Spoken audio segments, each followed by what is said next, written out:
안녕하세요. 저는 올해 40대 초반이 되는 한 남자의 아내입니다. 제 입으로 이런 말을 하기 좀 낯이 뜨거운 말일 수도 있지만 솔직히 제가 봐도 저는 타고나게 좋은 몸매와 호감형 얼굴을 가지고 있습니다. 결혼 전에 저를 따라다니는 남자가 정말 많았고 저와 교제를 원하는 남자들의 대시를 많이 받았지만 번번이 거절해야만 했던 이유가 있었는데 바로 엄한 집안 분위기 때문이었습니다. 항상 집에 일찍 들어가야만 했기 때문에 남자와 교제할 만한 시간이 별로 없었고 그러다가 제가 21살이 되면서 지금의 남편을 만나게 됐습니다. 처음에 이 남자를 만났을 때는 제가 연애를 하고 있다는 사실을 집안에는 비밀로 했고 어느 순간 결혼할 때가 되어서는 집안의 엄청난 반대에도 불구하고 제가 너무나도 사랑하는 사람이기에 결혼을 하게 되었습니다. 남편은 저보다 7살이 많았고 저의 첫 남자이고 부부 생활에도 아무런 문제가 없어요. 그러나 문제는 결혼을 너무 일찍 했기 때문에 저는 아직 어리고 하고 싶은 것도 많고 욕구도 많았습니다. 특히나 밖에 나가서 친구들과 만나다 보면 제가 결혼했다는 걸 상상도 하지 못하고 저에게 다가오는 남자들이 정말 많았습니다. 연락처를 좀 가르쳐 달라거나 같이 술을 마시러 가는 게 어떻냐는 말이었죠. 처음에는 그런 게 신기해서 즐기기만 했는데 어느 순간부터 그런 게 너무 많아지니까 거부감이 들었습니다.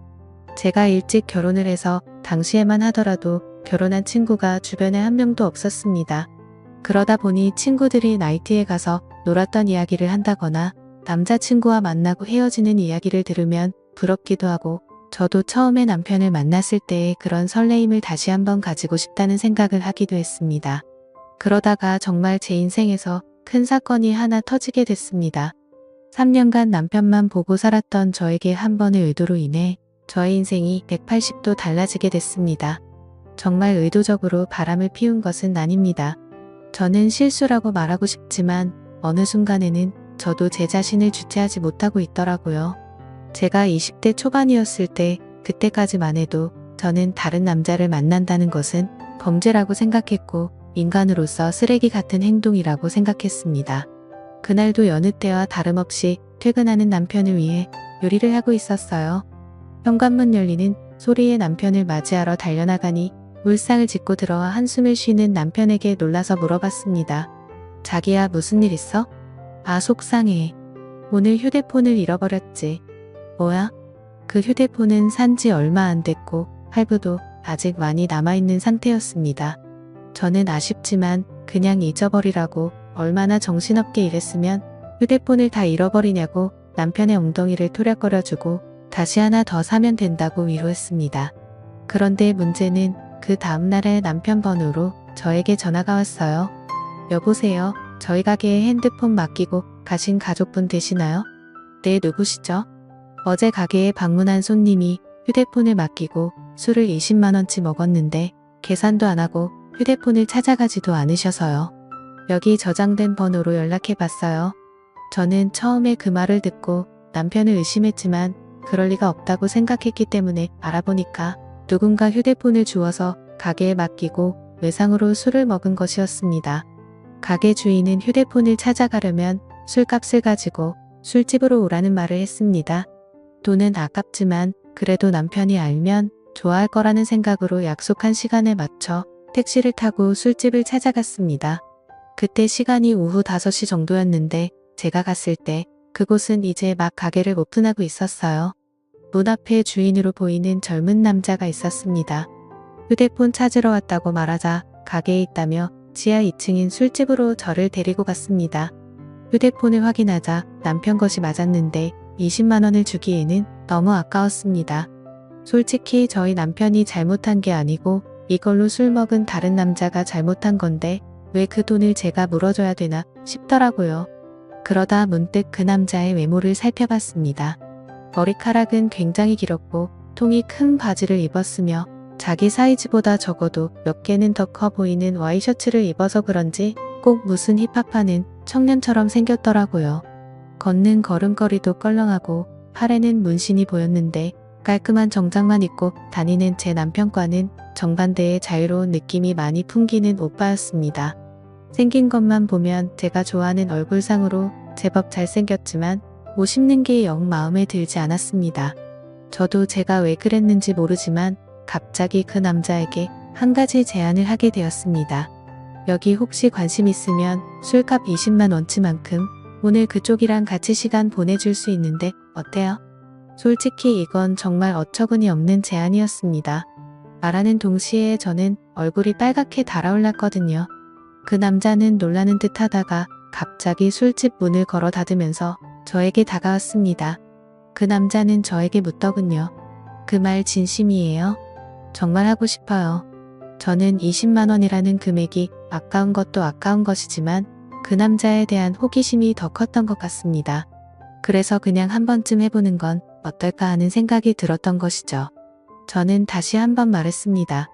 진심이에요. 대신에 오늘 일은 확실하게 비밀로 해줘야 해요. 그리고 오늘 딱 한 번만이에요. 그렇게 그 남자와 갑작스럽게 가게 안에서 일을 치른 후에 휴대폰을 돌려받고 집으로 돌아왔습니다. 이것이 제 첫 외도의 시작이었습니다. 이왕 외도를 할 거면 좀 로맨틱하게 했어야 됐는데 너무 난장판이었다는 생각이 들더군요. 그날 밤 이후로 술집 주인은 저에게 가끔 연락을 해왔지만 저는 연락을 받지 않았습니다.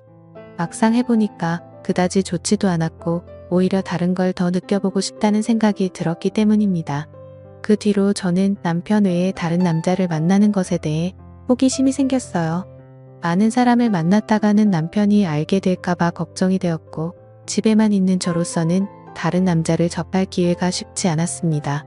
그러다 생각지도 않았던 사람과의 일이 벌어지고 말았습니다. 여름방학이라고 대학생이었던 남편의 동생이 서울 구경을 하고 싶다며 저희 집에 놀러오게 된 적이 있는데 워낙에 나이 차이도 얼마 안 나고 저도 대입시험을 본 지가 엊그제 같아서 이런저런 얘기하면서 친해졌습니다. 그리고 넉살이 좋은 도련님은 형수라고 하며 저를 잘 따랐습니다. 도련님 입장에서는 나이 차이가 얼마 안 나니까 제가 불편할 수도 있었는데 별로 개의치 않고 행동하는 걸 보고 좋다고 생각했습니다. 그러다 하루는 도련님이 놀러 나갔다가 비가 무척 내려서 집에 일찍 온 날이었습니다. 남편은 출근한 상태였고 우산을 미처 준비하지 못한 터라 비를 흠뻑 맞고 집에 들어온 도련님에게 갈아입을 옷을 가져다 주며 씻으라고 하고 과일을 깎았습니다. 거실에서 단둘이 과일을 먹으면서 이런저런 이야기를 나누었고 그날따라 제가 눈을 마주치면 도련님은 어색한 듯 피했는데 그 묘한 느낌이 아직도 생각이 나네요. 그 어색한 기운을 깨고 싶어서 머리에서 생각한 대로 질문을 던졌어요. 도련님 애인 있어요? 지금은 없는데 형수님 같은 예쁜 여자 있으면 당장 애인하고 싶죠. 소개해 주실래요? 오 그럼 나 같은 여자 있으면 결혼도 할 거예요. 당연히 당장 하죠. 한치의 고민도 없이 당연하다고 말하는 도련님을 보며 이상한 충동이 일어났습니다.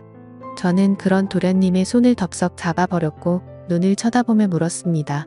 이렇게 하니까 설레이기도 해요. 한참 정적이 흐르고 얼어있던 도련님은 마주잡은 손에 슬쩍 깍지를 끼더라고요. 그렇게 저와 도련님 사이에 묘한 감정이 흐르기 시작했습니다. 그 일이 있고 나서 남편에게는 도련님 서울 구경시켜준다고 말하고 일주일 동안 대놓고 데이트를 했습니다. 그 나이 또래들처럼 설레는 연애를 다시 하는 것 같아서 며칠 동안은 정말 두근거리고 신났었습니다. 하지만 그것도 역시나 오래가지는 못하더라고요. 일주일 후에 터미널에서 도련님을 보내고 나니 그 뜨거웠던 마음이 순식간에 식어버렸습니다. 몸이 멀어지니까 자연스럽게 마음도 멀어지게 된 것이고 계속해서 저를 달래주지 않으니 저도 흥미를 잃게 됐습니다. 그렇게 여름이 지나고 날씨는 조금씩 선선해지기 시작했습니다. 심심한 마음에 남편 몰래 휴대폰 어플로 채팅이라는 것도 해봤지만 이렇다 할 만남을 가지지는 못했습니다. 제 주변 또래 친구들은 채팅하는 어플로 친구도 많이 사귀고 연애까지 하는 애가 있던데 이상하게 저는 별 볼 일 없는 남자들만 꼬이는 것 같았습니다. 그렇게 애매하게 시간을 보내다 보니 명절이 다가왔는데요. 저희 시댁은 춘천 쪽에 있었는데 연휴 전날부터 가서 신나게 명절 음식하고 설거지하고 집안에 하나밖에 없는 며느리라 몸이 부서지도록 일을 했어요. 언제까지 며느리가 이렇게 일해야 되는 거냐고 투덜거리기는 했지만 워낙에 나이 차이가 많이 나니까 대들지도 못하겠더라고요. 명절 다음 날 아침에 친정집에 가려고 준비를 하는데 시어머님이 점심을 먹고 가라고 하셨습니다. 또 내가 밥을 차려야 하나 싶어서 순간 짜증이 확 났지만 얼굴에 최대한 티를 안 내고 있었는데 남편이 너무 미적미적대는 거예요. 빨리 준비하고 출발해야 하는데 준비를 하는 둥 마는 둥 조금만 더 누워있다가 가면 안 되냐고 TV나 보고 앉아있고 정말 답답해 미치겠더라고요.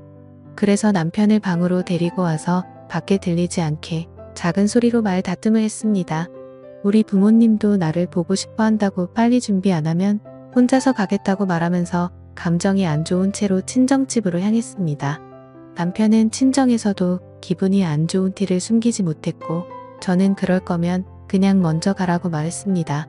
화가 난 남편은 저녁에 볼 일이 있다고 하며 먼저 집에 올라간다고 하고 올라가 버렸습니다. 무슨 일이냐는 친정 엄마의 물음에 별거 아니라고 대답하고 방에 들어와 혼자서 분을 삭히고 있었습니다. 저렇게 마누라를 배려하지 못하는 남자인 줄 몰랐는데 정말 충격적이었죠.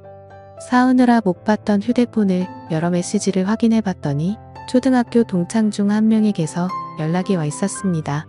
동창회를 하니 꼭 나와달라는 문자였고 오늘은 술을 꼭 마셔야겠다는 생각에 서둘러 준비를 하고 초등학교 동창회에 나갔습니다. 그 자리에 나가니 이미 20명 정도가 모여 있었고 명절인데 다들 할 것도 없이 이렇게 나와서 놀고 있냐고 조상님도 없냐는 농담을 건넸습니다. 그러자 친구들은 요즘에 누가 조상님 챙기냐고 우리끼리 재미있게 잘 먹고 잘 살자면서 술이나 마시자고 하더라고요.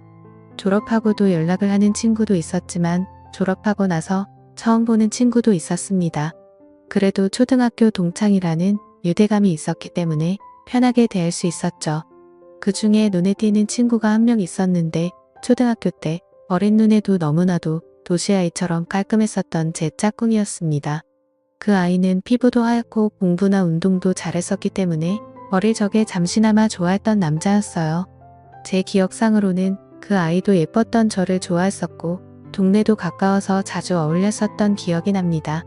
문방구에서 같이 과자를 사 먹으면서 집에 같이 가기도 했었고 지금 생각하면 유치한 편지도 주고받았었는데 오랜만에 보니까 훨씬 더 반갑고 기분이 좋았습니다. 그 친구는 6학년 때 전학 가서 그 이후로는 처음 봤고 멀리서 봐도 어릴 적 그 모습이 상당히 많이 남아있어서 그때 설레임이 새록새록 기억났습니다. 저는 반가워하며 그 친구 가까이 가서 말을 걸었어요. 어머 건우야 어떻게 연락 한 번을 안 했어? 안 그래도 너 결혼했다는 말 들었는데 연락을 못 하겠더라. 그 친구와 계속해서 대화를 하면 할수록 저는 그에게 점점 빠져버리고 말았습니다. 제가 아마 결혼을 하지 않았다면 꼭 이런 남자와 연애를 했을 것 같다는 생각이 들 정도로 마음에 드는 친구였거든요. 이 친구랑 따로 나가서 술을 마시고 싶고 오늘 밤반이라도 짧게나마 설레는 감정을 느끼고 싶었지만 저는 결혼한 여자였고 그 아이가 저를 나쁜 여자로 볼까봐 신경이 쓰였어요. 술자리가 끝나갈 때쯤 애들은 하나 둘씩 빠져나가기 시작했습니다. 저 역시 집에 가야 할 때가 왔어요. 제가 인사를 하고 나오자 그 남자도 따라 나왔고 택시를 잡으러 같이 걷기 시작했습니다. 슬며시 제 손을 잡아오는 그 남자를 쳐다보니 저를 보며 웃고 있더라고요. 오늘은 완전히 끝나버린 줄 알았던 설레는 감정이 다시 살아나기 시작했고 그렇게 손을 잡은 채로 저희는 한동안 말없이 걸렀습니다. 우린 서로 끌어안다시피 해서 길을 걸었어요. 택시를 타면 금방 헤어질 것 같아 너무 아쉬워서 걸어서 집까지 갔습니다. 오랫동안 걷다가 도착한 저희 집 현관 앞에서 저를 물끄러미 쳐다보더니 제 볼에 뽀뽀를 하고는 부끄러운 듯 급하게 인사하며 뛰어갔습니다. 남편하고도 안 좋은 상황에서 그를 만난 건 정말 사막의 오아시스를 찾은 기분이었어요. 그 뒤로 저희는 종종 따로 만났고 제가 서울로 올라가서도 계속 연인으로 지냈습니다. 그러다 2년쯤 지났을 때 그 아이도 장가를 가게 되었고 그렇게 저희 둘의 만남은 끝이 나는 줄 알았습니다. 저도 중간중간에 다른 남자도 몇 번 만나봤고요. 하지만 정말 사랑이라 느낀 건 그 남자가 유일했던 것 같습니다. 저희는 결국 재회를 했고 40이 넘는 지금까지도 몰래 사랑을 하면서 만나고 있습니다. 저의 두 번째 서방님이고 이제 더 이상의 다른 사랑은 원치 않고 두 남자만 바라보며 살아보려 합니다. 너무 어린 나이에 결혼을 한 게 문제인 걸까요? 저도 가끔씩 제가 왜 이러는지 모르겠지만 도저히 빠져나올 수가 없습니다. 솔직히 말하면 왜 빠져나와야 하는지 잘 모르겠습니다.